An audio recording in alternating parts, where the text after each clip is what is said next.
Now we're going to be talking about exponential and logarithmic functions in real-world situations. And one of those real-world situations is about compound interest. Compound interest is interest added to the principal of a deposit or loan, so that the added interest also earns interest from then on. So who uses this kind of stuff? Banks. If you deposit money into, say, a savings account, you can earn interest on that. Credit cards. If you don't pay off a credit card in full on time, the credit card company can earn interest off of what you don't pay. Companies pay compound interest to investors, that sort of stuff. So we have two equations that we're going to be looking at, the compound interest formula and if it's compounded continuously.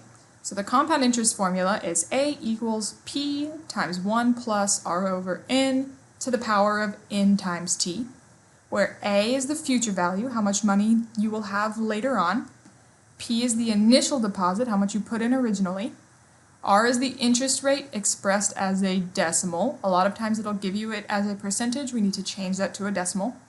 N is the number of times it's being compounded per year, which we'll talk about in a second. And T is the number of years. For compounding continuously, we use A equals P times e to the power of RT. In these problems, it'll specify whether or not we're compounding continuously.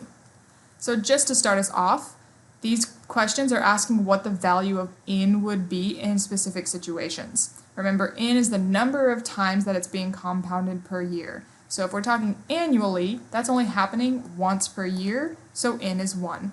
If it's semi-annually, that's happening twice per year, so n is 2. Monthly, there are 12 months in the year, so n is 12. Quarterly, there are 4 quarters in the year, so n is 4. Weekly, n is 52. And daily, just to keep it regular, we're going to use 365. We're not going to worry about if it's a leap year. You invest $500. That's how much you put in originally. That's your principal. At a 5% interest rate, that's our percentage that we need to change to a decimal, so R here is 0.05. Remember, we need to move that decimal place over 2 times. And it's compounded monthly, so N here is 12. How much money will you have after 5 years? That tells you your value of T. So since it's compounded monthly, we're going to use that first formula. We're not going to use continuous.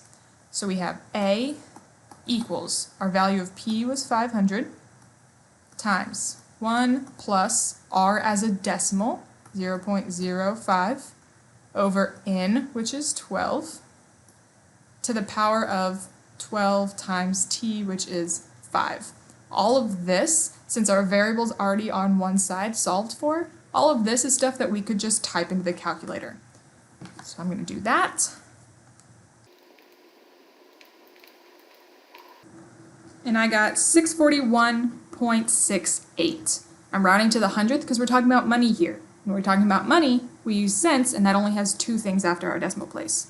So again, the amount that we'll have at the end of these 5 years is $641.68.